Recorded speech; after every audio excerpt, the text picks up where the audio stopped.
যখন নারদ মুনি অতুলনীয় প্রশংসা করছিলেন প্রহ্লাদ মহারাজের, বিপরীতে প্রহ্লাদ মহারাজ কোনটা আংশিক স্বীকার করছিলেন, হ্যাঁ আমি এটা করেছি, ওটা হয়েছে, আর বাকিগুলো সব অস্বীকার করেছিলেন। না না না না, এসব আমার জন্য নয়, ভগবান নৃসিংহদেব আমার জন্য এই জগৎ থেকে আবির্ভূত হন নাই। ভগবান আবির্ভূত হয়েছিলেন ভক্তদের, দেবতাদের রক্ষা করবার জন্য, হ্যাঁ, পৃথিবী পার্শ্বদের দুঃখ মোচন করবার জন্য। ব্রহ্মা ও তার তনায়াদি বাক্যের সত্যতা সম্পাদন, ব্রহ্মা এবং তার তনয়া নারদ মুনি বা অন্যান্য যারা আছেন, তারা যে মুখে মুখে বলেন পরিত্রাণায় সাধুনাং বিনাশায় চ দুষ্কৃতম জন্ম সংস্থাপনায় সম্ভব যুগে যুগে, তো সেই কথার সত্যতা প্রমাণ করবার জন্য তিনি মাঝে মাঝে এই জগতে আবির্ভূত হন এবং সম্মুখ নিজ ভক্তির মহত্ব প্রদর্শনের জন্য, নিজ ভক্তির মহত্ব প্রদর্শনের জন্য তিনি এসে থাকেন। দেখেন, নিজের জন্য এসেছেন। আমরা বলতাম কি, দেখছেন? আমরা হলে কি বলতাম, দেখেছো নৃসিংহদেব ভগবান আমার জন্য, আমাকে কৃপা করার জন্য এসেছে জগতে, তোমরা আমাকে দাম দিচ্ছ না। হ্যাঁ, আমরা হলে এরকম বলতাম, ঠিক উল্টোটা বলতাম। এই জন্য হিরণ্যকশিপুরের কাছ থেকে অনেক কিছু শেখার আছে, প্রহ্লাদ মহারাজের কাছ থেকে। পরবর্তী শ্লোক 26 নম্বর।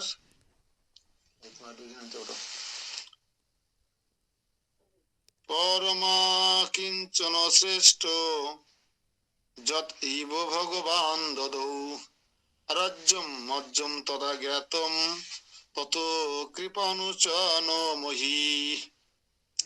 হে পরম অকিঞ্চন শ্রেষ্ঠ গুরু, দেখো এখানে গুরু বলে সম্বোধন করছে শ্রী নারদ মুনিকে। প্রহ্লাদ মহারাজ গুরু বলে সম্বোধন করছে।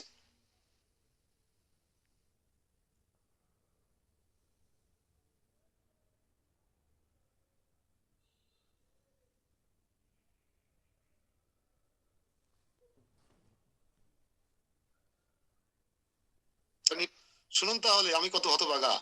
আমার প্রভু যখনই আমাকে রাজ্য দান করিয়াছেন, রাজ্য, তখন বুঝিয়েছি যে আমার প্রতি তার কৃপার লেশ মাত্র নেই।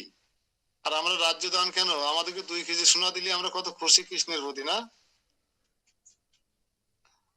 হ্যাঁ, একটা রাজ্য লাভ করে কষ্ট পাচ্ছে কে? প্রহ্লাদ মহারাজ। আমি তো রাজ্য চাইনি, আমাকে কেন ভগবান আমাকে এই বিপদে ফেললো? হ্যাঁ, আর আমরা যদি রাজ্য না, রাজ্য তো দূরের কথা, 1 বিঘে জমি পালিতে কত খুশি আমরা। হম, মায়াপুর 1 বিঘে জমি চিন্তা করা যায় না? একটা ফ্ল্যাট চিন্তা করা যায় মায়াপুর? স্বপ্নের মতো মনে হয় না? তাহলে আমাদের বোঝাপড়ার মধ্যে আর ভক্তদের বোঝাপড়ার মধ্যে পার্থক্য আছে কি নেই? আছে। তাহলে আমরা নিজের ভক্ত বলে দাবি করি কেন? বৈষ্ণব বলে দাবি করি কেন? বৈষ্ণব বলে দাবি করি কেন? ও, 2200 টাকা তুলসী মালা গলা আছে তাই? এই 2200 টাকা তুলসী মালা গলা আসতে নিজেকে বৈষ্ণব মনে হয় নাকি? তাহলে প্রহ্লাদ মহারাজ কি, ব্রহ্মা কি, শিবজি মহারাজ কি, নারদ মুনি কি?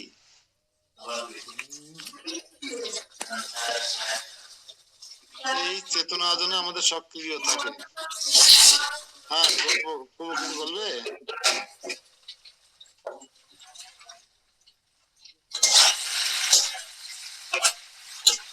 হরে কৃষ্ণ। মাধুরী কিছু বলবে নাকি? আমরা তাৎপর্য দেখে আসি। 26 নম্বর। অতএব প্রভুর মত প্রতি অনুগ্রহের লেশ মাত্র নাই, আমার প্রতি তার একটু অনুগ্রহ নাই, একটু কৃপা নাই। হ্যাঁ, প্রত্যুত মহান নিগ্রহী লোককে আমাকে নিগ্রহ করলেন, আমাকে বিপদে ফেলে দিলেন ভগবান। কেন? কি দরকার ছিল আমাকে রাজ্য দেওয়ার? রাজ্য সুখ ভোগ করার আদেশ কেন দিলেন উনি? কেন দিলেন রাজ্য সুখ ভোগ করার এই সুযোগ? এই বিপদে আমাকে কেন ফেললেন? এই পরম ইত্যাদি 3টি শ্লোকে, এই 3টি শ্লোকের মাধ্যমে কি করলেন? নিজের দুঃখের কথা, মানে রাজ্য দেশে ভগবান বরদান হিসেবে, তাহলে দুঃখ কার? ভক্তের। আর আনন্দ তো কার? বাংলাদেশের রাজনীতিবিদদের, পশ্চিমবাংলার রাজনীতিবিদদের যদি হতো না, খুব আনন্দ পেত। রাজ্য লাভ করিয়ে দিয়েছে আমাকে ভগবান, ভগবানকে 1200 দেওয়াই লাগবে 2 টাকা। এসে আমাদের আমাদের রাজ্যের, আমাদের দেশের, আমাদের মানুষের রাজনীতিবিদ, কূটনীতিবিদদের মনোভাবটা এরকম। কিন্তু ভক্তরা কি আসলে যারা ভগবানের নৈকট্য লাভ করতে চায়, একটা জিনিস খেয়াল করবেন, সকল ধর্মের মানুষদের চিন্তা চেতনা আমাদের কিন্তু ভিন্ন। সত্যিকারে আমরা যারা ভগবানের নৈকট্য লাভ করতে চাই, ভগবানের চরণের আশ্রয় পেতে চাই, ভগবানের প্রীতিময়ী সেবায় যুক্ত হতে চাই, হ্যাঁ, কৃষ্ণ প্রেম লাভ করতে চাই, তারা কিন্তু রাজনীতি, কূটনীতি, এমপি, মিনিস্টার হওয়ার চিন্তা কল্পনার বাইরে। অথচ সব ধর্মের লোকেরা একটাই উদ্দেশ্য, ক্ষমতা, ক্ষমতা, ক্ষমতা, রাজ্য ক্ষমতা লাভ করতে হবে। তা ধর্ম আর রাজ্য একসাথে যায় কি করে, আমার মাথায় কাজ করে না। ধর্ম আর রাজনীতি একসাথে যায় কি? ধর্ম তো দীনতা, ধর্ম তো আত্মসমর্পণ করা, ধর্ম তো একজন সৃষ্টিকর্তার সন্তুষ্টি বিধানের জন্য আপ্রাণ চেষ্টা করা। রাজনীতি করতে গেলে কি ভগবানের প্রীতিবিধান হয়, নাকি নিজের আত্মার পরিতুষ্টি, আত্মার না দেহের পরিতুষ্টি হয়, আত্মস্বজন বন্ধু বান্ধবের, কোনটা হয় আমি তো জানি না। 10টা বডিগার্ড থাকবে, একটা হেলিকপ্টার থাকবে, হ্যাঁ, তারপরে হচ্ছে মিনিস্টার পাড়ায় বাড়ি থাকবে, সম্বর্ধনা থাকবে, খবরের পাতায় শিরোনাম হবো, এগুলো কি যশ খ্যাতি প্রতিষ্ঠা পূজা লাভ, এগুলো কি ধর্মের সাথে যায়? আমাদের বৈষ্ণব ফিলোসফির সাথে যায়? আমি মাঝে মাঝে ভাবি, কিন্তু বলি না, বললেই যদি আবার ঝামেলা হয়ে যায়। আপনার যোগ্যতা নেই এমপি মিনিস্টার হওয়া, তাই আপনার ভালো লাগতেছে না, আঙুল পর টক নাকি, আমাকে এরকম বলে ছেড়ে দেবে। বুঝতে পেরে গেছি। আর আসলে আমরা ঠিক না তারা ঠিক, যারা এই লোভ করে। শ্লোক নম্বর 87 ভগবান বলছেন এবার, তম ভ্রমংসায়ামি সম্পভ যস্য বাঞ্ছামনুগ্রহম ইত্যাদ্য সাক্ষিণস্তস্য বাহারাম মহতামপি।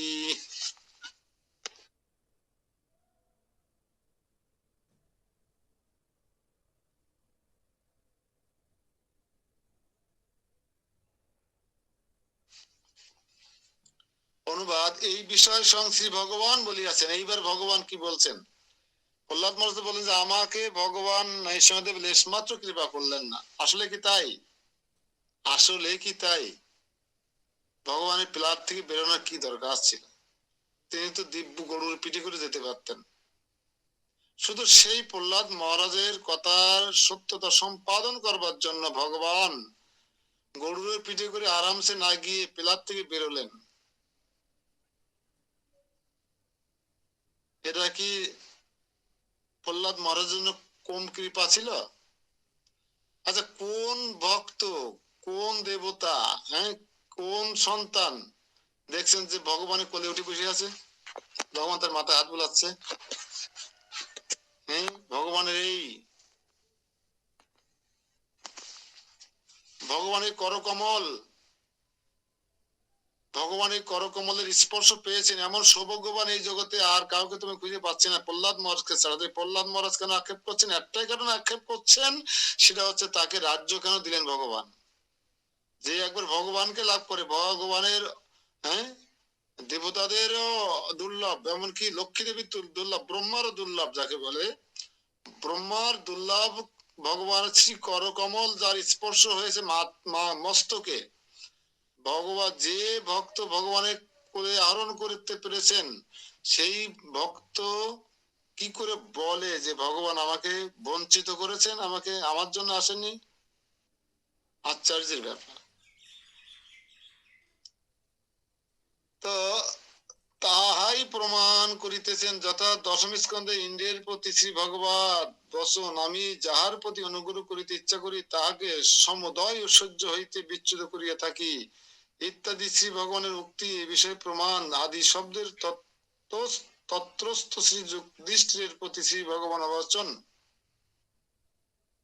তাহলে এখান থেকে আমরা কি শিক্ষা পেলাম? ভগবান যাকে কৃপা করে তার সবকিছু কেড়ে নেয়। যে করে আমার আশ, আমি করি তার সর্বনাশ। তারপরেও যদি না ছাড়ে আমার পাশ, হই তার দাসের দাস। মহাদেব প্রভুকে কেউ একটু ফোন দিয়েছেন? নপাড়াবাসী, নপাড়াবাসীরা মহাদেব প্রভুকে একটু ফোন দেবেন। আর কখন বা দেবেন? চরণ দাদা কি আসছে? চরণ দাদা না, আজকে আসতে পারে নাই মনে হয়। যারা আসেনি আমি বলেছি তাদেরকে একটু নক করবেন। তো ধনবান ব্যক্তি মদমত্ত হইয়া প্রায় লোক সকলকে এবং শ্রী ভগবানকে অবজ্ঞা করে। কারা? ধনবান ব্যক্তি যারা।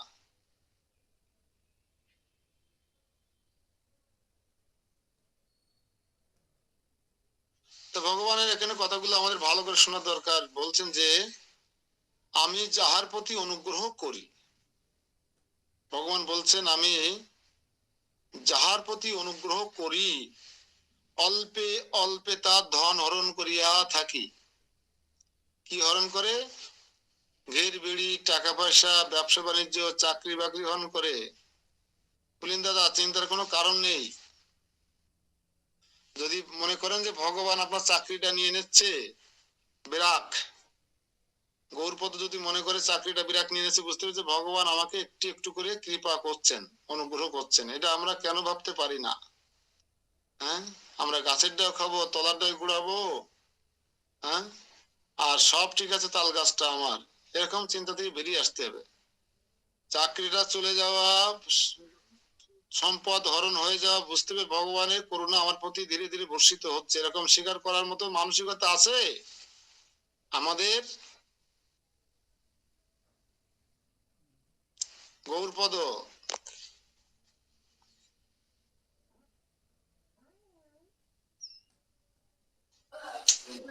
হরে কৃষ্ণ প্রভু, প্রণাম। এরকম মানসিকতা আমাদের আছে যে আমাদের কৃপা করছেন ভগবান, ভগবান যা করছেন ভালোর জন্য করছেন? না না, কারোর হচ্ছে এতদিন হয়তো এরকম মানসিকতা ছিল না, কিন্তু ওই যে সাউন্ড হচ্ছে না কেন? এখন একটু শক্ত হয়েছি। এখন মনে হয় যে না, ঠিক, হয়তো ঠিকই হচ্ছে, যা হচ্ছে তা ঠিক হচ্ছে। স্পিকার অন হলো কিন্তু আমরা শুনতে পেলাম না কিছু। যাই হোক, আমরা এই জন্য কোনো কিছু হারানো জন্য শোক করা উচিত নয় আমাদের, যেটা এখান থেকে শিক্ষা পাই। কারণ কি, যা কিছু হচ্ছে ভগবান ইচ্ছাতেই হচ্ছে, তার যা হচ্ছে আমার মঙ্গলের জন্য হচ্ছে, এরকম যদি আমরা বুঝতে পেরে যাই। সাউন্ড হচ্ছে না, তবে আর ওপেন করে লাভ নেই। হচ্ছে না প্রভু, হরে কৃষ্ণ। এই শিক্ষা নেব, আবার সেটা কাজে লাগালে আমাদের জীবন সার্থকতা। তো যে কথা বলছেন ভগবান, একটু একটু করে যখন আমাদের চারিদিক থেকে আমাদের সম্পদ, আত্মীয় সুজন, চাকরি বাকরি, ব্যবসা বাণিজ্য গোটাতে থাকবে, দেখবে আমরা কষ্ট পাই, পাশে মানুষ সমালোচনা করে, রাত দিন কেষ্ট কেষ্ট করে, জপমালা মধ্যে কি যে কয় সাধু, কিন্তু তার কেন এই ক্ষতিটা হলো বলবে না অনেকে? তো প্রভুপাদের ছিল কি লাস্টে? প্রভুপাদের ব্যবসা বাণিজ্য ছিল, তার ম্যানেজার ছিল, তার কোম্পানি ছিল, প্রভুপাদের কত গাড়ি ছিল, 4 চাকা প্রভুপাদের। কিন্তু প্রভুপাদ এক সময় দেখলো তার কাপড়, এক টুকরো কাপড় কেটে 2 টুকরো করে পড়তে হচ্ছে, যখন তিনি দামোদর মন্দিরে বসে এই ভাগবতের ভাষ্য রচনা করছিলেন প্রভুপাদের। এটাকে আপনার কি হিসেবে নেবেন? মিলন প্রভু বলেন আজকে প্রভুপাদের অনেক কিছু ছিল, বাবার পৈতৃক ব্যবসা ছিল, নিজের ব্যবসা ছিল, গাড়ি ছিল, হ্যাঁ, কলকাতায় বাড়ি ছিল, অথচ এখন তিনি বৃন্দাবনে এক টুকরো কাপড় কেটে 2 টুকরো করে পড়েন। এটা কি প্রভুপাদের প্রতি অন্যায় করা হলো না ভগবানের? বলেন, এর সম্পর্কে আপনি কি বলবেন? না, অন্যায় ঠিক না। আমাদের সম্পদ তো কিছুই না, সম্পদ একদিন থিয়ে চলে যেতে হবে, সবই কিছুই সাথে যাবে না। যদি ভগবানের নামে সেটা চলে যায়, তা সেটা তো ভগবানের রাস্তায় গেল, আমরা তো সাথে করে কিছুই নিয়ে যাবো না। আমি মিউট করে রাখলাম আপনাদের। না না, ওইটা না, ভগবানের পথে গেলে সাধু হলে তো আর ধন সম্পদ টাকা পয়সা ব্যবসা বাণিজ্য লোকজন বাড়বে, না, তা কি এটা তো করে আমাদের হবে? ধারণা।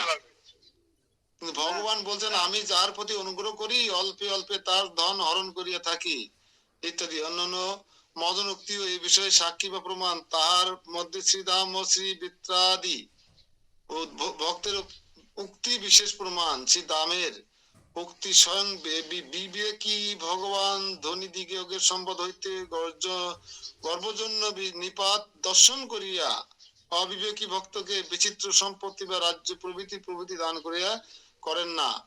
অতএব ভগবান একটা বাবা জানে যে ব্যাংক ব্যালেন্স কোন ছেলের হাতে দিতে হবে, জমি জমা কোন ছেলের হাতে দিতে হবে, ব্যবসা বাণিজ্য কোন ছেলের হাতে দিতে হবে, বুঝে শুনে বাবা কিন্তু এগুলো বন্টন করে। আর কোন ছেলেকে কিছু দেওয়া যাবে না, এজন্য কৃষ্ণ জানে, কিন্তু আমরা বুঝি ভুল। মাধুরী, এখন কথা বলা যাবে? আমি আসলে অফ করে রেখেছিলাম, বুঝতে পারিনি। প্রভুপদের কয়টা ছেলে মেয়ে তারপর শুনি না, বলেন তো কি? প্রভুপদের ছেলে মেয়ে কয়টা পরে বলবা না, এখন ক্লাসটা শেষ হোক। প্রভুপদের হরে গ্রন্থ কৃষ্ণ। পড়তে হবে, তাহলে জানা যাবে। হরে প্রভুপদের কৃষ্ণ সাথে পারবেন বলুন। না। হরে কৃষ্ণ, হ্যাঁ বলো। আপনার প্রশ্নের উত্তর ছিল, আগে হয়তো এতটা শক্ত ছিলাম না, এখন অনেকটাই শক্ত হয়ে গেছি। আর এখন মনে করি যে মনে হয় যা হচ্ছে, ঈশ্বর যা করছে মানে ঠিকই করছে। হ্যাঁ, তখন আমরা কখন বুঝতে পারবো এটা? যখন বুঝতে হবে যে আমার কোনো কিছু বিয়োগ হচ্ছে, হুম। তখন বুঝতে পারবো যে কৃষ্ণের করুণা হচ্ছে। এটা এই এই উপলব্ধিটা অত সহজ নয়, আমরা যত সহজে বলি এই উপলব্ধিটা অত সহজ নয়। বাস্তবতা অত্যন্ত কঠিন, কিন্তু আসলে এটাই ঠিক যে কোনো আত্মীয় বিয়োগ বা অর্থ বিয়োগ বা সম্পত্তি বিয়োগ, চাকরি বিয়োগ হলে আমরা আসলে ভেঙে পড়ি। কিন্তু এটা এটা সেই স্তরে না গেলে, মানে 100% ভগবানের শ্রীচরণে আত্মসমর্পণ না করলে, আর এই এই ভাষা না বুঝলে, দেহ কিছু যো কিছু মোর, এই মানুষ দেহ কেহ যো কিছু মোর অর্পিলু তুয়া পদে নন্দ কিশোর। এই মানুষের দেহ গেহ যা কিছু আছে জগতে সবকিছু যখনই আপনি আমি কৃষ্ণের চরণে অর্পণ করতে পারবো, তখনই আমার এই ভাবটা আসবে। তা আমার তো কিছুই না, এই দেহটাও তো আমার নয়। তাহলে দেহ থেকে সৃষ্ট কোনো কিছু কি আমার? এই দেহটা যদি আমার না হয়, তাহলে দেহ থেকে সৃষ্ট কোনো কিছু আমার নয়। এই জায়গাটা বোঝা সহজ, কিন্তু মেনে নেওয়া কঠিন। ঠিক আছে, ধন্যবাদ। আমরা যদি এটা বুঝতে পেরে থাকি, তাই বলছেন ধনবান ব্যক্তি মদমত্ত হইয়া প্রায় লোক সকল এবং শ্রী ভগবানকে অবজ্ঞা করেন। এই জন্য শ্রী ভগবান শুদ্ধ ভক্তগণকে বিষয় দেন না বা বিষয় বিলাস থেকে দূরে থাকেন। হ্যাঁ, ভালো ছেলেকে ভগবান কখনো ধন সম্পত্তি দেন না, তাদেরকে ভক্তি দান করেন। যে আমরা তো চাই ধন সম্পত্তি, ভক্তি তো চাই না, তা আমাদের কি দান করবে? যে যতমাম প্রপদ অন্তে, তাই না?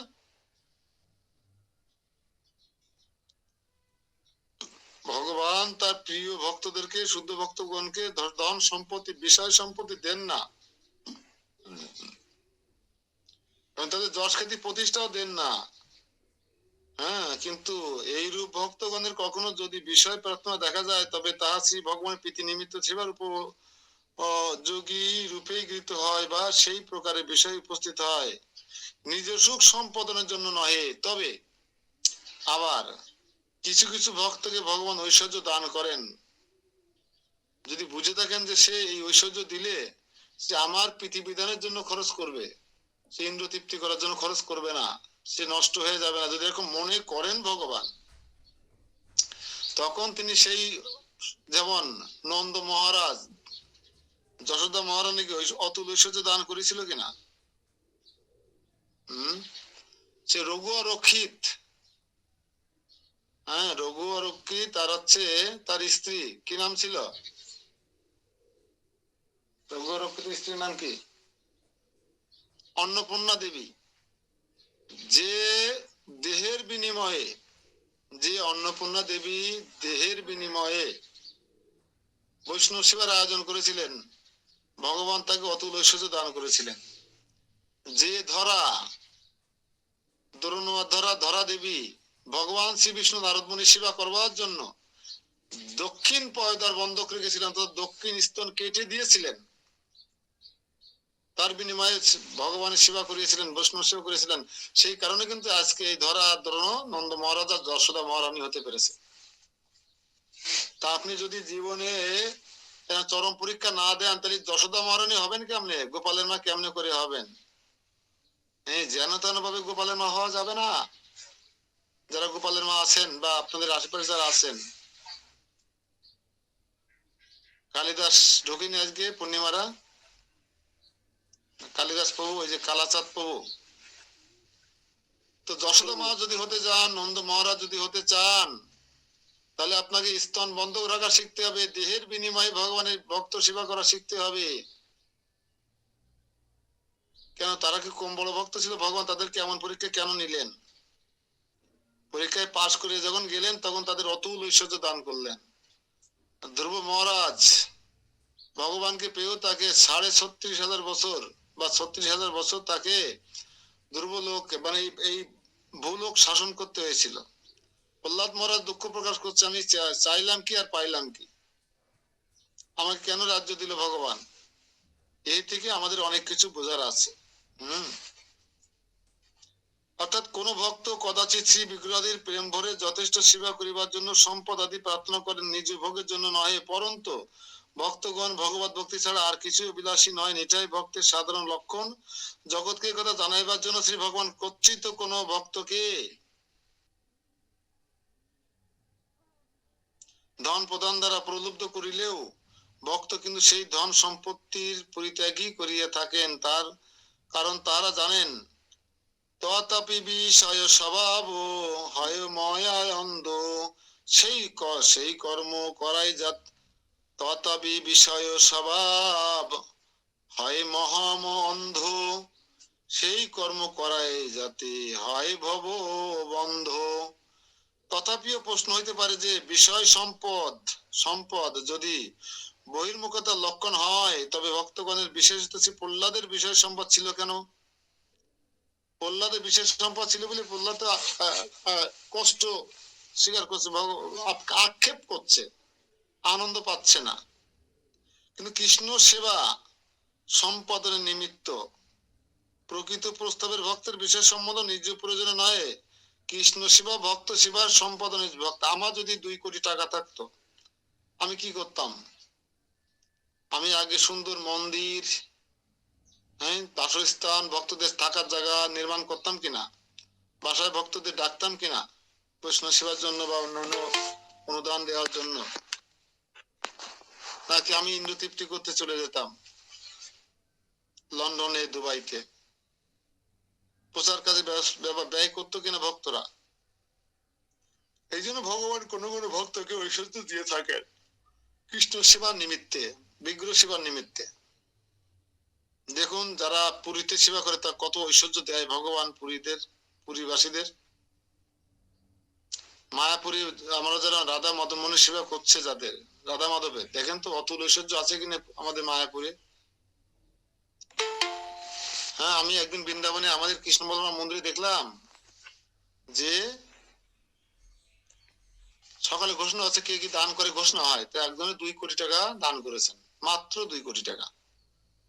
এবার 1 মাস ফ্রি খাওয়ানো কোনো ব্যাপার?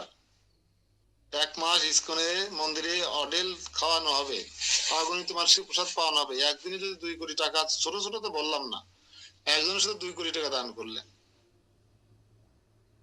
খামখেয়ালি করে কেউ 100 কোটি টাকা দান করতে পারেন? খামখেয়ালি বলবো কিনা জানি না, বাসাটা আছে এমন মানুষ। এই জন্য সম্পদ তাদের জন্য ঠিক আছে যারা ভগবানের প্রীতি বিধানের জন্য ব্যয় করবে। এই জন্য শিশুরাতে কখনো রিভলভার দেয় না বাবেরা, শিশুরাতে কখনো আগুন দেয় না, শিশুটাকে কোনো টাকা পয়সা দেয় না, কেন? শিশুটা জানে না তার ব্যবহার কিভাবে করতে হয়।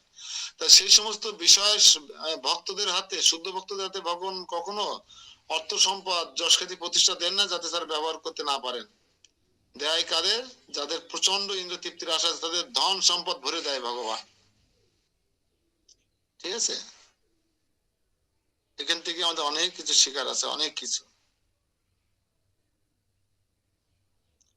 তাই বলছে কখনো আলিঙ্গন করে, এই বিষয়ে পূর্বে উল্লেখ করা হয়েছে যে পিতা যেমন নিজ পুত্রকে সুস্থ সময়ে দুগ্ধ, আবার অসুস্থের সময় নিম্ব রসাদি তিক্ত ওষুধ প্রদান করেন, কখনো আলিঙ্গন করেন ও কখনো বা তাড়ন বর্ষণ করেন, পরন্তু উভয়ই ভালোবাসার লক্ষণ। তেমনি ভক্ত সর্বদা মনে করেন আমার মঙ্গলের বিধান শ্রী ভগবানের ইচ্ছা অনুসারে হবে। আমাদের মঙ্গল অমঙ্গল কার ইচ্ছায় হবে? ভগবানের ইচ্ছায় হবে। তিনি বিষয় প্রদান করিয়া বা বিষয় হরণ করিয়া আমারই মঙ্গল বিধান করেন। আমাদের ভাবটা কেমন হবে? আমার বিষয় সম্পত্তি প্রদান করে অথবা আমার বিষয় সম্পত্তি হরণ করে ভগবান আমার মঙ্গল বিধান করেন। এজন্য কোনো কিছুর জন্য আমাদের শোক করা উচিত নয়, দুঃখ পাওয়া উচিত নয়। আমরা তো পাচ্ছি, তাই দেখতে পাচ্ছি। অতএব বিষয় প্রাপ্তিতে বা নষ্টে তিনি উদাসীন। কে? একজন শুদ্ধ ভক্ত। আমার যদি কোনো কিছু বিয়োগ ঘটে বা কোনো যোগ হয়, তাতে তার কিছু এসে যায় না, এরকম মানসিকতায় পৌঁছানো উচিত আমাদের সবার। তাহলে আপনি সুন্দরভাবে শান্তিতে ভক্তি জীবন পালন করতে, নিরুদ্বিগ্ন হয়ে ভক্তি জীবন করতে। না ওর সম্পদ হইলে আমরা আজ থেকে ধর্ম করবো না, মঙ্গল আরতি করবো না, ক্লাস করবো না। অনেকে আছে আমাদের এখানে করে, তাই না, আর ক্লাস করবো না প্রভু, আর আমি জব করবো না। হ্যাঁ, আমি এত কিছু করার পরে আমাকে এত কষ্ট দিল, আমার এটা হারাই গেল, আমি এটা পেলাম না। এরকম অনেকেই আমরা চিন্তা করি, কিন্তু না, আমাদেরকে ভুলে যেতে হবে কি বিষয় আহরণ প্রাপ্তিতেও আমাদের আনন্দ পাওয়ার কোনো কারণ নেই, আর বিষয় নষ্ট হয়ে গেলে আমাদের দুঃখ পাওয়ার কোনো কারণ নেই। এরকম ভক্ত হতে হবে। বরং চিন্তা করতে হবে যে আমি আজ কৃষ্ণের প্রীতি বিধানের জন্য কি করতে পারলাম, কি করতে পারলাম না, এই নিয়ে ভাবতে হবে। কৃষ্ণ আমাকে কি দিল কি না দিল সেটা বড় কথা নয়। শুরু হয়ে গেছে আমার।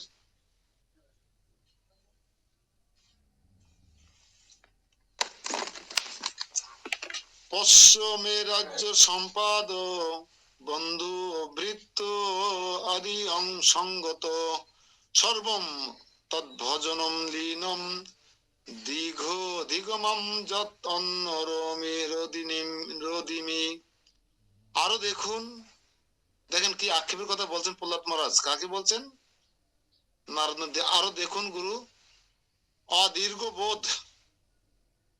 বোধ বলায় অবিবেকী ভক্তগণেরই আর রাজ্যদি সম্বন্ধ হেতু ভক্তির বাধা হয়, কিন্তু ভবাদৃশ্য বিবেকীর পক্ষে তার দোষের বিষয়। আমার মতন একজন মানুষের পক্ষে এই রাজ্য সুখ ভোগ করা দোষের বিষয়। এখনো ক্লাসে ঢোকে, বোঝেন অবস্থা। ঢুকছে এখন।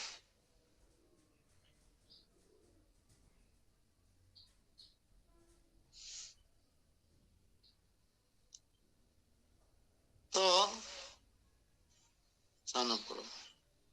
আমরা পূর্বে আলোচনা করিয়াছি যে ভক্তি নিত্য বলিয়া মাস মুগ্ধাদিতে মিলিত স্বর্ণ রেণুকে যেমন কালে নষ্ট মাস মুগ্ধাদি হইতে পৃথক রূপ পাওয়া যায়, তদ্রূপ বিষয় শক্তির অপগমে তাহা হইতে পৃথক কেবলা ভক্তিতে পাওয়া যায়।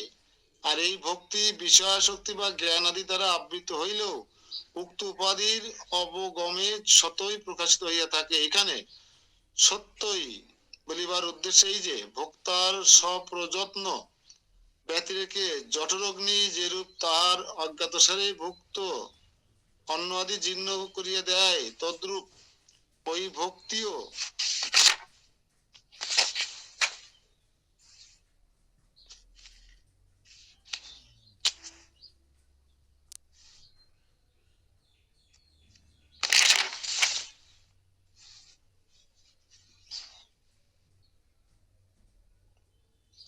কর্মাদি সহিত তার মূল অবিদ্যাজনিত বাসনাময় লিঙ্গ দেহকেও অনায়াসে ক্ষয় করিয়া সমহিমায় প্রকাশিত করিয়া থাকেন। অন্যতা কিম বিশালায়ম প্রভু না বিশ্রুতে নমে পুনর্জাতি স্বভাবতম প্রাপ্ত এব রণভবেত। অন্যতা আমি কি পুনর্বার অসুর স্বভাব প্রাপ্ত ব্যক্তির ন্যায় বদ্রিক আশ্রমে প্রসিদ্ধ প্রভুর সহিত রণে প্রবৃত্ত হইতাম? আমার যদি ভগবান কৃপা করতেন, দেখেন কালকে কিরা যেন বলছিলেন আমাদের দীপঙ্কর প্রভু যে প্রহ্লাদ মহারাজ ভগবানের সঙ্গে যুদ্ধ করেছেন, এটা আমরা শুনিনি কখনো, কোনো শাস্ত্রে পাইনি। আসলে কতটা সত্য আমরা অন্য কোথাও পাইনি, কিন্তু এখানে পাচ্ছি। সে নিজেই বলছেন, কি বলছেন, অন্যথা আমি কি পুনর্বার অসুর স্বভাব প্রাপ্ত ব্যক্তির ন্যায় বদ্রিক আশ্রমে প্রসিদ্ধ প্রভুর সহিত রণে প্রবৃত্ত হইতাম, যুদ্ধ করতাম ভগবানের সাথে। আমি যদি সত্যিকারের আমাকে কৃপা করতেন ভগবান,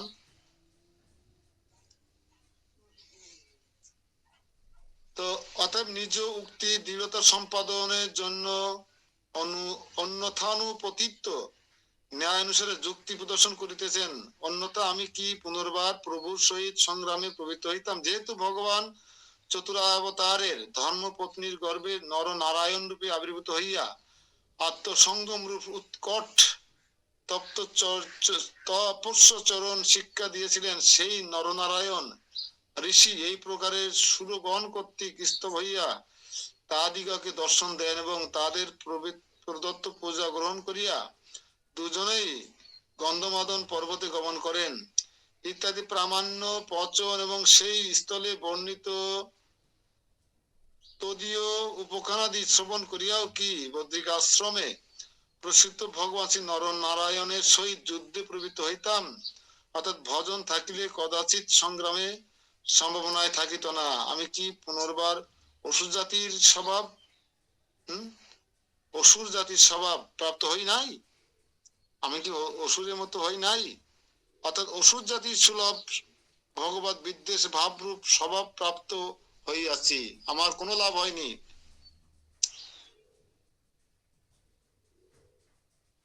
তা অশ্লীলতা প্রযুক্ত প্রকাশ করিয়া বলা উচিত নহে, অথবা নিজ পিতৃ সদৃশ্য স্বভাব প্রাপ্ত হইয়াছি বলিয়া আমি সম্পূর্ণ বেকারী পাত্র হইয়া আছি। ভগবান আমাকে উপেক্ষা যদি নাই করতেন, তাহলে আমি কি করে আবার ভগবান নরনারায়ণ ঋষির সঙ্গে যুদ্ধ করতে পারলাম?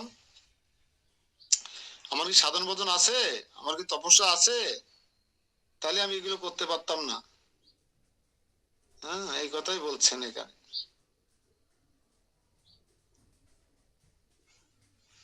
অন্যতা কি বিশাল আয়ম,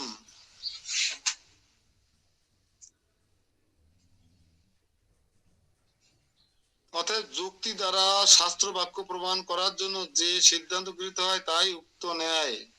ন্যায় কাকে বলে? ন্যায় শাস্ত্র কাকে বলে জানেন?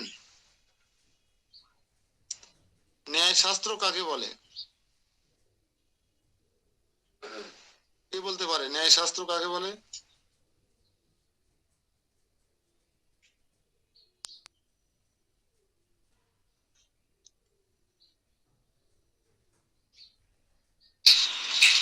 প্রশ্ন একটা রেখে দিন, ন্যায় শাস্ত্র কাকে বলে?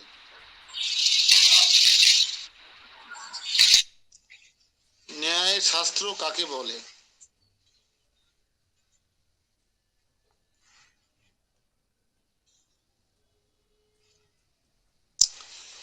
উত্তর হচ্ছে যুক্তি দ্বারা।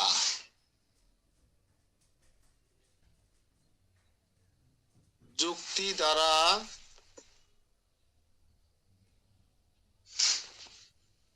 শাস্ত্র বাক্য প্রমাণ করার জন্য, শাস্ত্র বাক্য প্রমাণ করার জন্য যে সিদ্ধান্ত গৃহীত হয় তাকে ন্যায়শাস্ত্র বলে।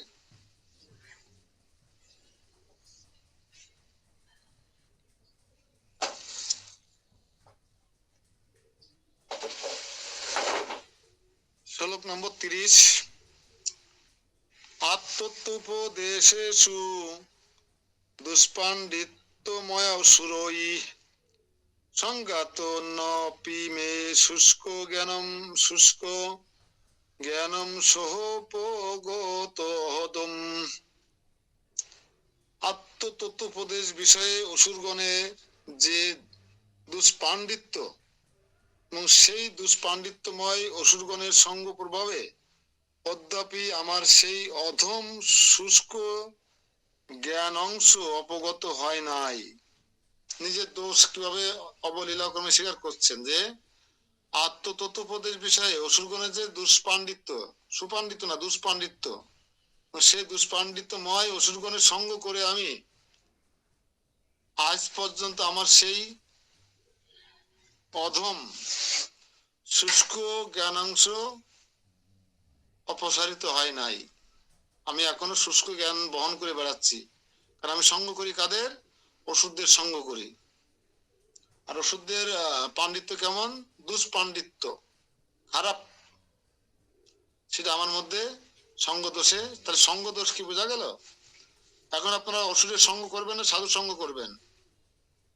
প্রহ্লাদ মহারাজের কথা অনুযায়ী কার সঙ্গ করা উচিত? কিন্তু আমরা অধিকাংশ সময় অসুরেরই সঙ্গ করে থাকি। সাধু পাবেন কোথায়? অসুরের সংখ্যা বেশি।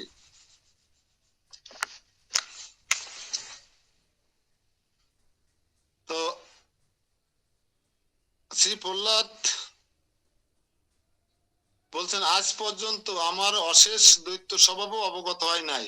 প্রহ্লাদ মহারাজ বলছে আজ পর্যন্ত আমাদের দৈত্যদের স্বভাব সেটা এখনো আমি বহন করে নিয়ে বেড়াচ্ছি। কারণ আমি দৈত্য বালকগণকে যে উপদেশ দিয়েছি তা কেবল জীবাত্মার ব্রহ্মত্ব তত্ত্বের উপদেশ বিষয়ে দুষ্পাণ্ডিত্য রূপ দুষ্ট চাতুর্য বিষয়ে বিশেষ, অর্থাৎ ভক্তি বিনা কেবল আত্মোপদেশ বিষয়ে বুদ্ধি চাতুর্য প্রকাশ করিয়াছি। কারণ অসুরগণ ভক্তি বিনা কেবল আত্মার ব্রহ্মত্ব নিরূপণকেই পরম কৃতার্থতা মনে করেন। সুতরাং তাদৃশ্য এইরূপ অসুরগণের সঙ্গ বশত আজ পর্যন্ত আমার শুষ্ক জ্ঞানাংশ গন্ধ, অর্থাৎ আমি ভক্তির রসহীন বলিয়া আমার শুষ্ক জ্ঞানাংশ অবগত হয় নাই। সেই শুষ্ক জ্ঞান কি দৃশ্য? অধম পরম দুষ্ট ভক্তিরস বিঘাতক, ভালো কিছু অর্জন করতে পারেনি আমি। বিষম বিষয় বিষম বিষে জ্বলে মরছি। হ্যাঁ, জ্ঞান কাণ্ড কর্মকাণ্ড কেবল বিষয় ভাণ্ড অমৃত ভাবিয়া যে বা খায়। প্রহ্লাদ মহারাজের মতো একজন জগৎ বিখ্যাত ভক্ত, শুদ্ধ ভক্ত এরকম মনে করলে আমাদের কিভাবে মনে করা উচিত? কি অহংকার আমাদের! তিলক পড়তে পারলে, গলায় কলটি মালা, হাতের জপমালা থাকলে বাহ, ভীষণ বৈষ্ণব হয়ে গেছি। কত বড় সাধু আমি, রাস্তাতে ঠিক মতো চলতেই পারি না। এই শ্লোকের সার কথা শ্রী প্রহ্লাদ দৈত্য বালকগণকে বলিয়াছিলেন। কি শিক্ষা দিয়েছিলেন? বিষয়াত্মক দৈত্য সকলের সংসর্গ দূরে পরিত্যাগ করিয়া আদিদেব শ্রী নারায়ণের শরণাগত হও। এটা কি খারাপ কথা ছিল? এই কথাটুকু তো স্বীকার করলে না যে আমি তাদের ভালো শিক্ষা দিয়েছিলাম। আমি দৈত্যদের সঙ্গ পরিত্যাগ করতে বলেছিলাম এবং শ্রী নারায়ণের শরণাগত হতে বলেছিলাম। এর চেয়ে বড় শিক্ষা জগৎ আর কিছু আছে? যে তুমি বিষয়ী লোকের সঙ্গ করো না, তুমি তুমি তুমি শ্রী নারায়ণ বা কৃষ্ণের শরণাগত হও। আমরা কি বলে থাকি? এটা করে থাকার চেষ্টা করি কিনা?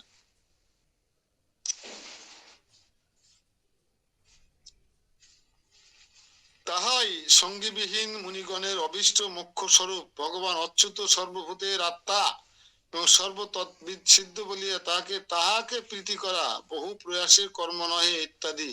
কিন্তু এই শ্লোকে যে শ্রী নারায়ণকে মোক্ষ রূপে নির্দেশ করিলেন তাহা তদীয় সাক্ষাৎকারেরই পর্যবসিত হইতেছে। শ্রী নারায়ণের সাক্ষাৎকারের আনুষঙ্গিক ফলই মোক্ষ। অর্থাৎ শ্রী নারায়ণ সাক্ষাৎকার হইলেই অশেষ সংসার বন্ধন আনুষঙ্গিক ভাবেই নাশ প্রাপ্ত হয় এবং মুখ্য ফল পরমানন্দ লাভ হয়। পরন্তু শ্রী নারায়ণের অস্তিত্ব জ্ঞান মাত্রেই সংসার বন্ধন নাশ বা পরমানন্দ প্রাপ্তি সম্ভব নয়। অর্থাৎ শ্রী নারায়ণের দর্শন পাওয়া মাত্র দুরুপকার হবে কি, একটা হচ্ছে সংসার বন্ধন, অশেষ সংসার বন্ধন আনুষঙ্গিক ভাবেই নাশ প্রাপ্ত হবে, সংসার বন্ধন থেকে মুক্ত হব। আর একটা হবে কি, মুখ্য ফল পরমাণু লাভ হবে। তো এখানে আমরা একটা প্রশ্ন নিতে পারি যে শ্রী নারায়ণ বা কৃষ্ণের সাক্ষাৎকার হইলেই আমরা কি ফল লাভ করব বা কি ফল লাভ হয়? শ্রী নারায়ণ বা কৃষ্ণের সাক্ষাৎকার হইলে কি ফল লাভ হয়? প্রশ্ন।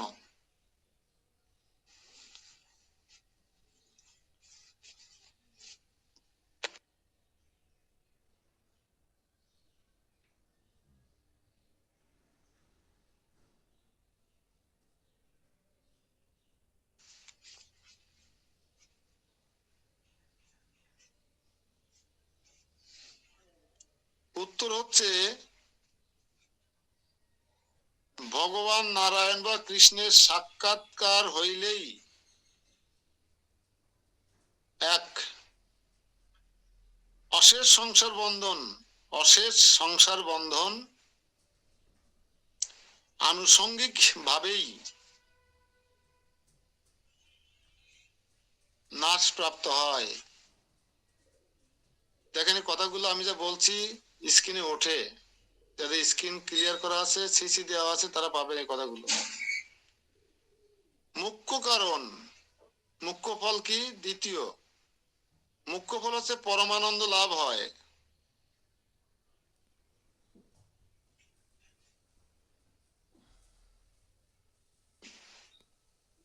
আর একটা লাভ হয় 3 নম্বর, যেটা আমরা চাই না অবশ্য, তারপরে হলেও মন্দ নয়, মোক্ষ লাভ হয়।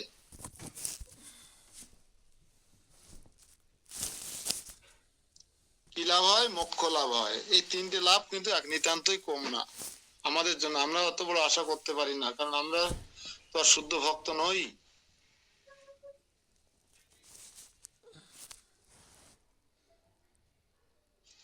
তাহলে ভগবানের সাক্ষাৎকার হলে কি হয়? এই 3টে জিনিস লাভ হয়।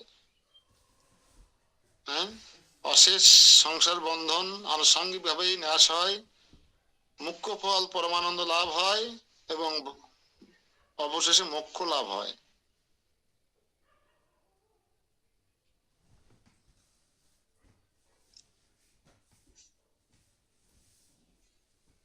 কিন্তু শ্রী নারায়ণের অস্তিত্ব জ্ঞান মাত্রেই সংসার বন্ধন নাশ বা পরমানন্দ প্রাপ্তি সম্ভব নহে, যদিও সাক্ষাৎকার দ্বারাই সম্ভব হতে পারে। জ্ঞান থাকলে এগুলো লাভ হবে না, তাকে দর্শন করতে হবে ভগবানকে, তাহলে এগুলো লাভ হবে। কিন্তু এটা আবার সতর্ক করে দিচ্ছেন এখানে। এই জন্য সাক্ষাৎকারকে মোক্ষ বলা হয়ে যাচ্ছে। ভগবানের সাক্ষাৎ মানে তো মোক্ষ। তথাপি কিন্তু সাক্ষাৎ ভিত্তিতে উক্ত না হওয়া শ্রী প্রহ্লাদের এইরূপ উক্তির অবকাশ হইয়াছে। বস্তুত ভক্তির স্বভাবে ভক্ত এইরূপ পরোপকার করিয়াও অভিমানহীন এবং আপনাকে সর্বদা জাতীয় দোষী বলিয়াই মনে করেন, নিজেকে দোষী বলে মনে করেন ভক্তরা।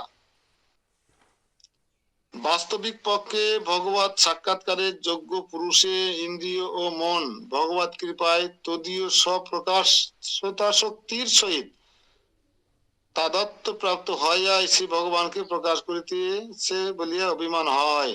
আর এই প্রকার অভিমান হইলেই সাক্ষাৎ ভগবত দর্শনের জন্য তার মনে উদ্বেগ, দৈন্য, দুঃখ প্রভৃতি যে অসংখ্য বৃত্তির উদয় হয়, সে বৃত্তি সকল ভক্তির অসমৃত সিন্ধুর তরঙ্গ বিশেষ। তাই ভক্তের বাহিরে দৈন্য দুঃখ ভোগ হইলেও অন্তরে পরমানন্দ ভক্তিরস ভোগ হয়। ভক্তদের হচ্ছে বাইরে দুঃখ আর ভিতরে আনন্দ, আর অভক্তদের ভিতরে দুঃখ বাইরে আনন্দ। দেখবেন একটা নারী বা পুরুষের স্বামী স্ত্রীতে মিল নেই, একে অপরকে মেনে নিতে পারে না, সংসার ঝগড়াঝাটি হচ্ছে, হ্যাঁ, তারপরে আজকে ভীষণ ঝগড়া হয়ে গেছে, কেউ কারো মুখ দেখবে না বলে শপথ করেছে। এই ব্যক্তি অফিসে গিয়ে আনন্দ পাবে না ভিতরে ভিতরে জ্বলতে থাকবে? ভিতরে ভিতরে জ্বলতে থাকবে। কিন্তু বাইরে থেকে প্যান্ট শার্ট পরে ইন করে কোট টোট পরে অফিসে সবার সঙ্গে এসে খেলে কথা বলতে হচ্ছে কিনা? কিন্তু সাধুদের বেলায় ভিন্ন। সাধুদের হতে ভালো জামা কাপড় নেই, ভালো ঘর দুয়ার নেই। হ্যাঁ, এই ভোরে শীতের সময় উঠে স্নান করে মঙ্গল আরতি করে এখন এই সাধু সঙ্গে হরিকথা শ্রবণ করছেন, প্রহ্লাদ চরিত্র শ্রবণ করছেন। এটা ভিতরে আনন্দ কিনা, মানে ভিতরে ভিতরে পরমানন্দ পাচ্ছি কিনা জানি না, আপনারা পাচ্ছেন কিনা। আমার একটু একটু আনন্দ হয়, পরমানন্দ। আর বাইরে কষ্ট আছে, এই যে আমার ভালো শীতের জিনিস নেই, কিংবা আমার বাসা বাড়ি যেটা সেটা শীতের থেকে নিবারণের জন্য উপযুক্ত নয়। আছে না রাঙ্গার বাড়ি ঘর মানুষের, টিনের বেড়া দিয়া বা চাল টিনের, ভোরবেলা সব হয়ে যায়, ঠান্ডা হয়ে যায়। কিন্তু তাদের বাইরে দেখে কষ্ট হচ্ছে বলে মনে করলো, ভেতরে তারা পরমানন্দ উপভোগ করছে। দুটো জিনিস। আর যারা 8 তলা 20 তলা ফ্ল্যাটের মধ্যে হিটার দিয়ে সুন্দর সেই মখমলের বিছানার উপরে, হ্যাঁ, বক্স খাটে পরে ঘুমাচ্ছেন, অথচ তাদের মঙ্গল আরতি নেই, সাধারণ ভোজন নেই, শিবা পূজা নেই, জপ তপ নেই, সাধুসঙ্গ নেই, দান ধান নেই, কৃষ্ণ সেবা নেই। তারা বাইরে দেখাচ্ছে যে আমরা কত সুখী, ভিতরে ভিতরে তাদের মতো দৈন্য, তাদের মতো কাঙাল মূর্খ এই জগতে কেউ নেই, কষ্টে কেউ নেই। এজন্য আমাদের ভক্তদের ঘুমের ওষুধ না খেয়ে ঘুমাতে হলেও ওই সমস্ত বাইরে যারা সুখ ভোগ করছে, যারা সুন্দর পোশাক আশাকে প্রমাণ করার চেষ্টা করছে, I am happy, I am happy, তাদের দেখেন ঘুমের ওষুধ ছাড়া রাতে ঘুমাতে পারে না, হাই প্রেশারের ওষুধ ছাড়া বাঁচতে পারে না। হ্যাঁ, ব্যাঙ্গালোর, তারপর আছে কি যেন, হ্যাঁ, এসব ভ্যালুর, এসব জায়গায় মানুষ চলে যাচ্ছে প্লেনে করে চিকিৎসা হওয়ার জন্য। ডাক্তার বাবুকে 10 লাখ টাকা দিয়ে বলছে, doctor Babu, doctor Babu please give me এই অনলি 10 লাখ টাকা एंड मेरा ऑपरेशन सक्सेसफुल कर दिया है, मुझे ऑपरेशन कर दिया। করা রাহু না কি যেন বলে, হিন্দিতে কি বলে, করা রাহু, তাই তো দীপঙ্কর বাবু? তাহলে আমরা 10 লাখ টাকা নিয়ে প্লেনে করে ডাক্তারকে দিয়ে রিকোয়েস্ট করছি, আর আমরা ভগবান চরণরা ফুল দিয়ে রিকোয়েস্ট করছি, ইদম পাদ্যর্ঘ পুষ্পম শ্রীম শ্রী গোবিন্দায় নমঃ। আনন্দ পাচ্ছেন কিনা? আর আর যারা অভক্ত, যারা, এই doctor Babu please give me, বা প্লিজ টেক ইট 10 লক্ষ টাকা অনলি।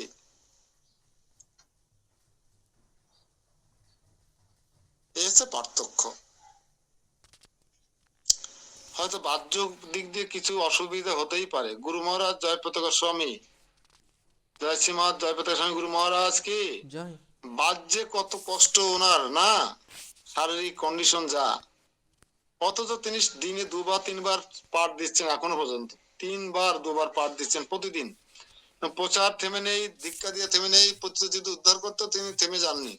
তার ভিতরে পরমানন্দ। কখন বুঝবেন? যখন আপনি গুরু মহারাজের কাছে গিয়ে পিছন দিয়ে বলবেন গৌরাঙ্গ, দেখবেন গুরু মহারাজ লাফ দিয়ে ঠেলে উঠবে। কারণ উনি চৈতন্যগত প্রাণ, নিত্যায়ের আবেশ অবতার। অনেক কিছু বোঝার আছে। 31 নম্বর শ্লোক। কুতোহত শুদ্ধ ভক্তি কর্মে ইয়া যাচ্ছ করুণা প্রভো ধায়ম বানস্য দৌরাত্তম তচ্ছিন্নম নিশ্চিতম পিচ। অতএব আমার শুদ্ধ ভক্তি কি রূপে হইবে, কি রূপে আমার শুদ্ধ ভক্তি হইবে? নারদ মুনিকে বলছেন প্রহ্লাদ মহারাজ। আর শুদ্ধ ভক্তির অভাবে প্রভুর কৃপা লাভই বা কি করে হইবে? আর বাণের দৌরাত্ম চিন্তা করিয়াও আমি শুদ্ধ ভক্তির অভাব লক্ষণ নিশ্চয় করিতেছি। নিজের সম্পূর্ণ দোষ। একটা হচ্ছে শুদ্ধ ভক্তি আমার হবে কেন, আমি তো অশুদ্ধের সঙ্গ করছি। এখান থেকে আমাদের শিক্ষা নিতে হবে। কিন্তু কালিদাস প্রভু, আমরা কার সঙ্গ করছি, কি চিন্তা করছি? শুদ্ধ ভক্ত যে আমি হব তার বাধা কোথায় বুঝতে হবে এই প্রহ্লাদ মহারাজের কাছ থেকে। আর শুদ্ধ ভক্তির অভাবে প্রভুর কৃপা লাভ হবে কিভাবে? কোনোভাবে সম্ভব নয়। ভগবান নিজে গীতাতে বলছেন শুদ্ধ ভক্তি স্তরে উপনীত হলে তারপরে আমি তোমাকে কৃপা করবো বা তোমার দায়িত্ব গ্রহণ করব।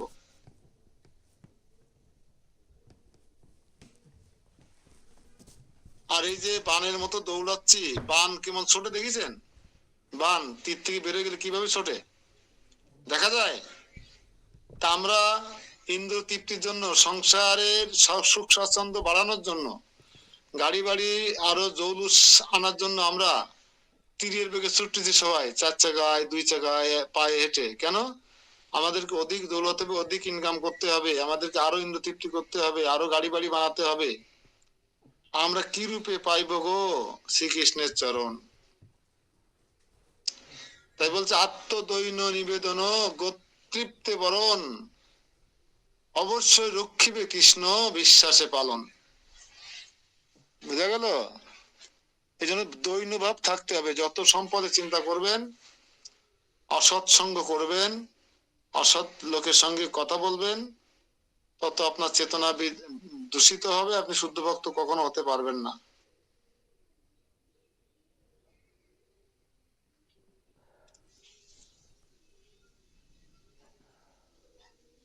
অতএব আমার সেই শুদ্ধ ভক্তি কি রূপে হইবে? বিশেষত শুদ্ধ ভক্তির কর্ম জ্ঞানাদি দ্বারা অনাবৃত। সুতরাং শুদ্ধ ভক্তি কি? কর্ম আর জ্ঞান দ্বারা আবৃত হয়ে গেছে, আমাদেরও তাই। আমরা দিন কর্ম কর্ম করি না। আর এই যে শুষ্ক জ্ঞান, এই মায়াবাদী জ্ঞান আমাদেরকে ধ্বংস করে দিচ্ছে, আমাদেরকে শুদ্ধ ভক্ত হতে দিচ্ছে না। তা আমাদের শুদ্ধ ভক্তি কর্ম জ্ঞান দ্বারা আবৃত হয়ে গেছে। সুতরাং আমার যে শুদ্ধ ভক্তি কোথায় পাবো? অর্থাৎ আমার সে শুদ্ধ ভক্তি নাই। এই শুদ্ধ ভক্তির লক্ষণ শ্রী রূপোপদেশ আচার্য শ্রী মুক্তা ফল গ্রন্থে শ্রী ভাগবত তত্ত্ব শ্রী কপিল বচন উদ্ধৃত হইয়া লিখিয়াছেন। কপিল বচন মানে কপিল মুনির শিক্ষা থেকে আমরা এখানে কিছু আঙ্গিক পেয়ে থাকি। অহেতুকি যে কথাটা আমি বলে থাকি, অহেতুকি মানে কি? অন্নাভিলাষিতাম শূন্যম। অহেতুকি আমাদের ভক্তিটা কেমন হতে হবে? লেখেন অহেতুকি অর্থাৎ অন্য অভিলাষিতা শূন্যম, ব্যবধান রহিত, জ্ঞান কর্মাদি দ্বারা অনাবৃত যে ভক্তি পুরুষোত্তম বিষয়ে অনুষ্ঠিত হয় তাহাই শুদ্ধ ভক্তি। প্রশ্ন এখানে, শুদ্ধ ভক্তি কাকে বলে? আমি যে শুদ্ধ ভক্তি করে গলা ফাটাচ্ছি, এখন বলুন শুদ্ধ ভক্তি কাকে বলে? বিথিকা মাতাজি বলেন। ও শতাব্দী বলবে, বলো শুদ্ধ ভক্তি কাকে বলে?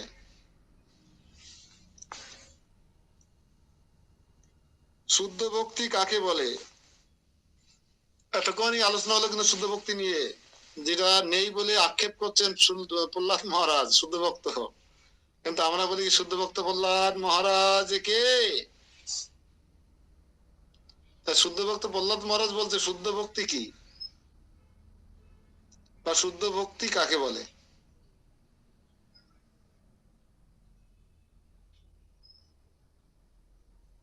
শুদ্ধ ভক্তি কাকে বলে? প্রশ্ন উত্তর হচ্ছে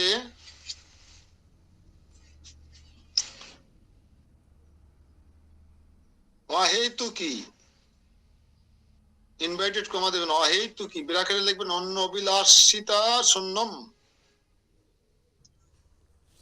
অন্য অভিলাষিতাম শূন্যম একসঙ্গে হবে।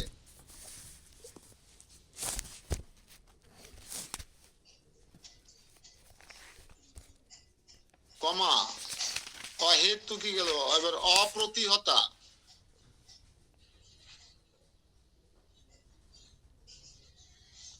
অপ্রতিহতা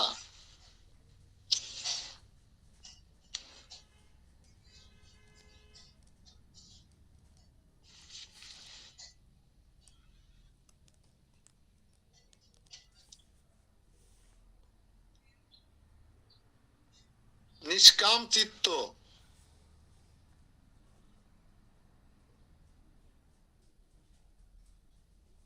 ও ব্যবধান রহিত, ব্যবধান রহিত ব্র্যাকেটের ভিতরে জ্ঞান কর্ম আদি দ্বারা অনাবৃত, জ্ঞান কর্ম দিয়ে আবৃত না, কিন্তু জ্ঞান কর্মাদি দ্বারা অনাবৃত, অনাবৃত ব্র্যাকেট শেষ, যে ভক্তি,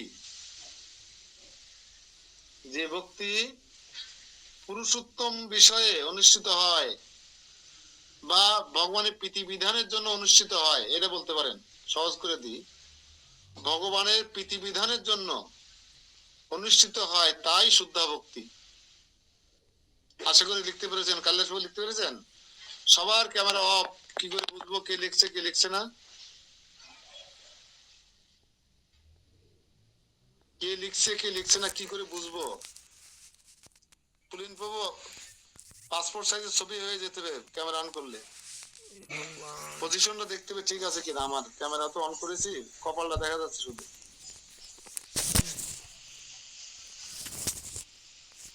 হরে কৃষ্ণ বাবু, আমি লিখতেই পারি না, সকালে রান্না বাড়া তাড়াতাড়ি বেরোতে হবে।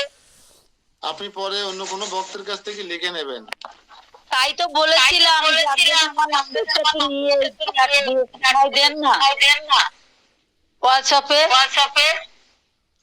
দেয় তো, অনেকে চাইলে দেয় তো। আর এখন তো আবার রেকর্ডিংটা, এটা তো রেকর্ড করা হচ্ছে, এটা আবার ইউটিউবে ছেড়ে দেওয়া হয় বা হোয়াটসঅ্যাপে ছেড়ে দেওয়া হয়। আমার হোয়াটসঅ্যাপে তো আছে। হোয়াটসঅ্যাপে আপনি তো আমার সাথে যুক্ত হননি, আপনি তো আমাকে হরে কৃষ্ণ পাঠাননি মনে হয়। পাঠাবেন তো আজকে হরে কৃষ্ণ লিখে আমার ইয়েতে হোয়াটসঅ্যাপে, আমি যুক্ত করে নেবো আপনাকে। আপনি বাদ আছেন, আনারতি মাতাজি বাদ আছেন, এবং কয়েকজন বাদ আছেন যে আমার সঙ্গে যুক্ত হতে পারেননি।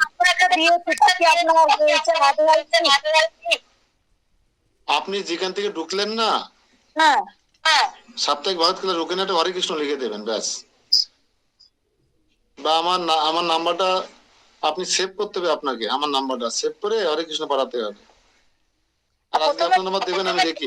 আজকে আপনার নাম্বারটা পাঠাবেন, আজকে আবার আপনার নাম্বারটা পাঠাবেন, দেখবো কি হয়।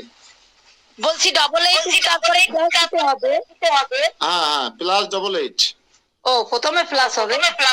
হ্যাঁ, +88। ঠিক আছে।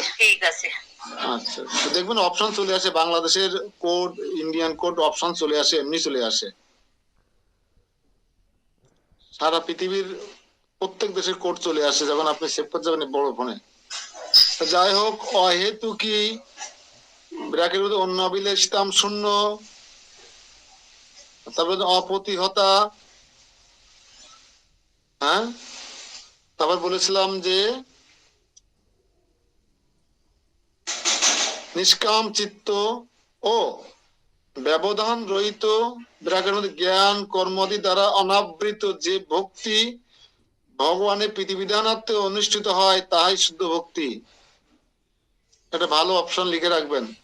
অর্থাৎ যে শুদ্ধ ভক্তি দ্বারা প্রভুর কৃপা লাভ হয়, তৎক্ষণ শুদ্ধ ভক্তি আমার নাই, ইহাই আমি দৃঢ়ভাবে অনুভব করিতেছি। এটা কার অনুভব? প্রহ্লাদ মহারাজের অনুভব। তাহলে আমাদের কি করে হয় শুদ্ধ ভক্তির চিন্তা ভাবনা? আবার বানাসুরের দৌরত্ব চিন্তা করিলেও, অর্থাৎ সে নিজ কুল দেবতা শ্রী বিষ্ণুর আশ্রয় ত্যাগ করিয়া অন্য দেবতার আশ্রয় গ্রহণ করিয়াছিল এবং শ্রীমৎ অনিরুদ্ধকে বন্ধন আদিও করিয়াছিল। এই বিষয়ে চিন্তা করিয়া আমি শুদ্ধ ভক্তির অভাব লক্ষণে নিশ্চয় করিতেছি। বাস্তবিক পক্ষে যাহার বংশে এতাদৃশ্য দুষ্ট জন্মগ্রহণ করে, তার কি কখনো শুদ্ধ ভক্তি হইতে পারে বা তৎ বিষয়ে ভগবত কৃপা হইতে পারে? কখনোই নহে।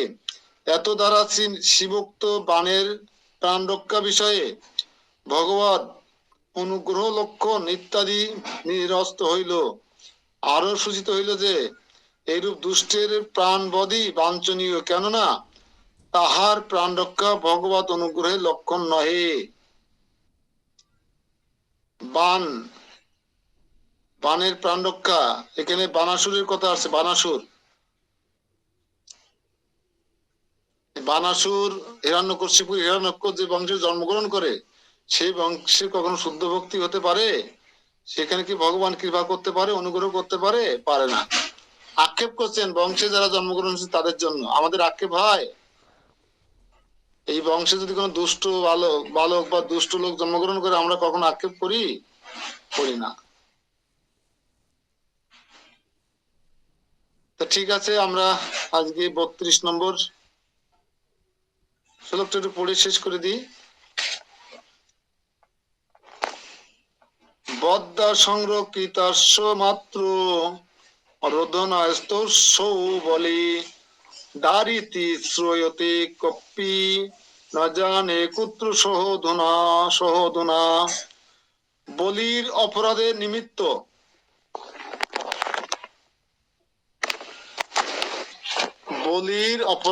নিমিত্ত শ্রী ভগবান তার দেশে দ্বারপাল রূপে অবস্থান করিতেছেন, এই কথা শোনা যায় বটে, কিন্তু অধুনা তিনি কোথায় আছেন তা আমি জানি না। বলি অর্থাৎ প্রহ্লাদ মহারাজ বলছেন আমার নাতি বলির অপরাধের নিমিত্ত। এবার কেমন কথা, অপরাধে না পরীক্ষায় পাশ করার কারণে ভগবান তার দেওয়া কথা পালন করছেন? কোনটা? ভগবান বলছেন না অনন্য চিন্তায়ন্ত মাম জিজ নহ পর্যপাসতি নিত্য বিযুক্তানাম যোগ ক্ষেমম বহামি অহম। ভগবান নিজে কথা দিয়েছেন যে সর্বক্ষণ আমার চিন্তায় মগ্ন থাকে, আমি তার অপ্রাপ্ত বস্তু মাথায় করে বহন করে নিয়ে যাই, প্রাপ্ত বস্তু সংরক্ষণ করি। বলি মহারাজ এখানে যা দান চেয়েছিল ভগবান তার দান দিয়েছিলেন, কিন্তু সম্পূর্ণ ছিল মাথা পেতে দিয়েছিলেন, সবকিছু দান করেছিলেন, ভগবানের চরণে অর্পণ করেছিলেন।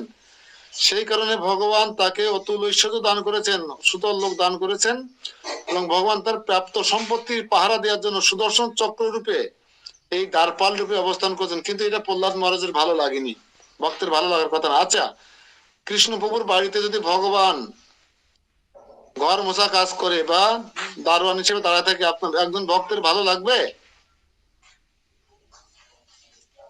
ওষুধদের ভালো লাগার কথা যে দেখছো আমার কত শক্তি, আমি ভগবানকে আমার চাকর বানিয়েছি। রাবণ, শনি, রাবণ আদিরা কি করেছিলেন? হিরণ্যকশিপু রাবণ কি করেছিলেন? শনিকে পাপস বানাইছিলেন। শনির পিঠি পরে পা মুছে চেয়ারে বসতেন রাবণ, হিরণ্যকশিপুর। আর কি দেবগুরু বৃহস্পতিকে টিউশনি পড়ানোর জন্য বাড়ি মাস্টার রাখিয়েছিল। ইন্দ্রদেব ঘোড়ার ঘাস কাটতো, হিরণ্যকশিপুরের ঘোড়ার ঘাস কাটতে হতো, ইন্দ্রদেব রাখাল হয়েছিল। এটা কি ভালো লক্ষণ? প্রহ্লাদ মহারাজ ঠিক বলছে নাকি? হ্যাঁ, আমরা এটা চাই, কিন্তু শুদ্ধ ভক্তরা তাই চাবে যে একজন বৈষ্ণব আমার বাড়ির ঘাস কাটুক, আমার বাড়ির শাক ক্ষেত নিংড়া দিয়ে যাক? শুদ্ধ ভক্ত চায় নাকি এটা? এই জন্য শুদ্ধ ভক্ত আর এই ওষুধের মধ্যে পার্থক্য এটা নিরূপণ করে ফেলাচ্ছে আজকে আমরা অনেক সুন্দর ফিলোসফির মাধ্যমে। হ্যাঁ, কিন্তু এখন যে তিনি কোথায় আছেন আমি শুনেছি, জানি যে ভগবান আমাদের বলির অপরাধের কারণে তার দ্বারপাল রূপে, তার দেশে দ্বারপাল রূপে অবস্থান করছেন। কিংতর যায় তিনি একজন প্রহরীর কাজ করছেন ভগবান। এখন তিনি কোথায় আছেন আমি বলতে পারবো না। একথা বলি মহারাজ বলছেন কাকে? প্রহ্লাদ মহারাজ বলছেন নারদ মুনিকে। তো এখানে যদি বলেন তোমার শুদ্ধ ভক্তি বা তোমার প্রতি ভগবত কৃপা বিনা প্রভু কি বলির দ্বারপালে অবস্থান করিতেন?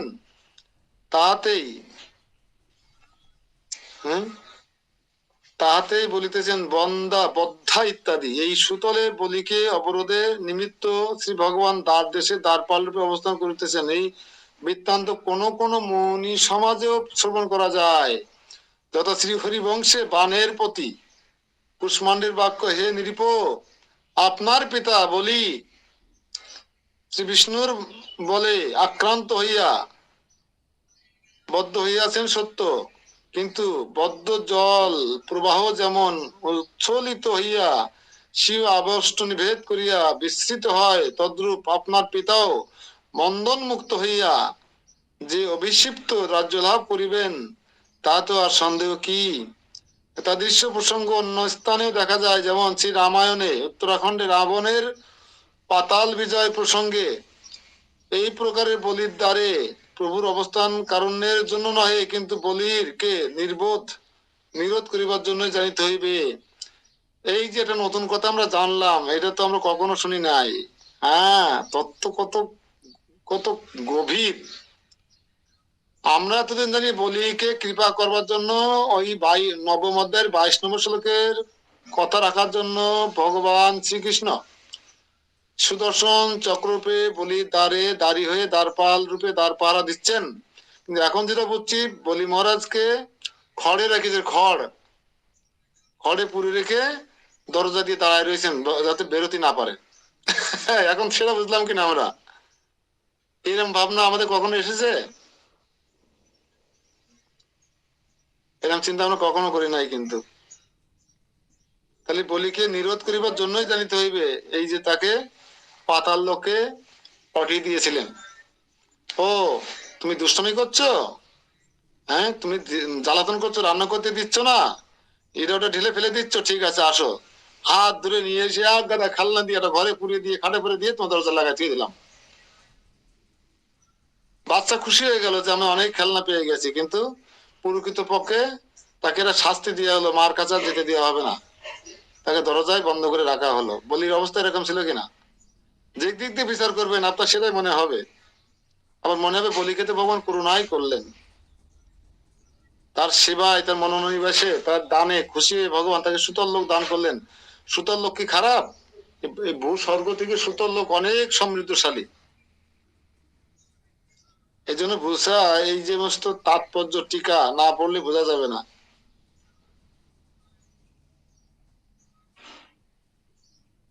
তো বলছে এই প্রকার প্রভুর অবস্থান, এটা করুণা নয়, এটা বলি মহারাজের জন্য শাস্তি। বেন,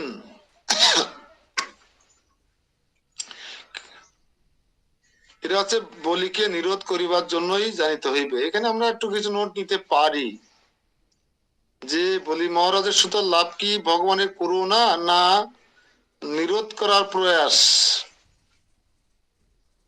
প্রশ্ন।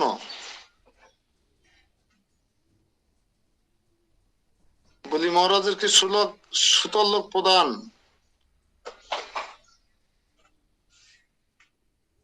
এবং ভগবানের দ্বারপাল রূপে অবস্থান, এটা কি ভগবানের করুণা না বলিকে নিরোধ করা?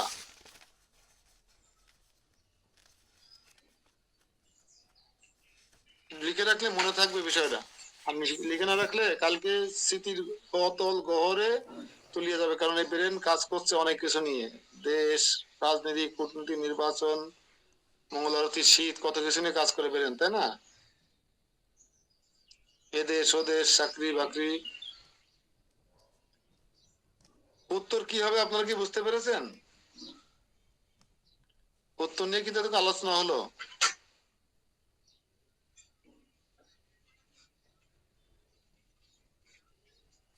প্রভু প্রশ্নটা আবার বলেন। প্রশ্ন হচ্ছে বলি মহারাজকে সুতল লোক দান, সুতল লোক দান এবং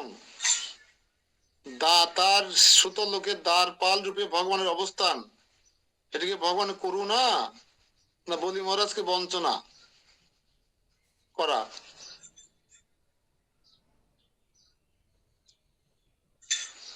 বঞ্চনা না, নিরোধ হবে, নিরোধ করা। কোনটা বোঝায়, কোনটা হবে?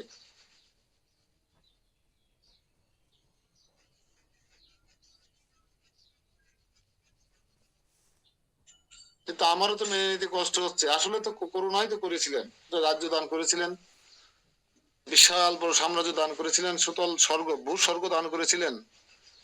আবার সেখানে দ্বারপাল রূপে ছিলেন কেন? তিনি তার সম্পত্তি রক্ষা করছিলেন। এটা একদিকে ঠিক ছিল, আবার অন্যদিকে না। এটা ভগবানের করুণা নয়, এটা আছে ভগবানের আছে একজন অসুরকে একটা নির্দিষ্ট জায়গায় আবদ্ধ করে রাখার প্রয়াস, নিরোধ করিবার জন্য, বলিকে নিরোধ করবার জন্য একটা প্রচেষ্টা।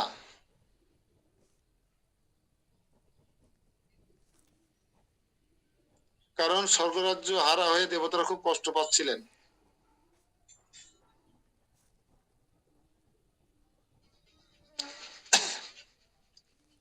অর্থাৎ এক কথায় দেবতাদের স্বর্গরাজ্য ফিরে দেওয়ার জন্য বলি মহারাজের সঙ্গে যে ভগবান যে এই যে প্রবঞ্চনা করে বলা যায় এবং বলি মহারাজকে নিরোধ করার জন্য তিনি তাকে সুতল লোকে পাঠিয়ে দিয়েছিলেন। উত্তরবে দেবতাদের স্বর্গরাজ্য ফিরে দেওয়ার প্রয়াসে এবং বলি মহারাজকে একটা নির্দিষ্ট লোকে আবদ্ধ করে রাখার নিমিত্তে ভগবান তাকে সুতল লোক দান করেছিলেন।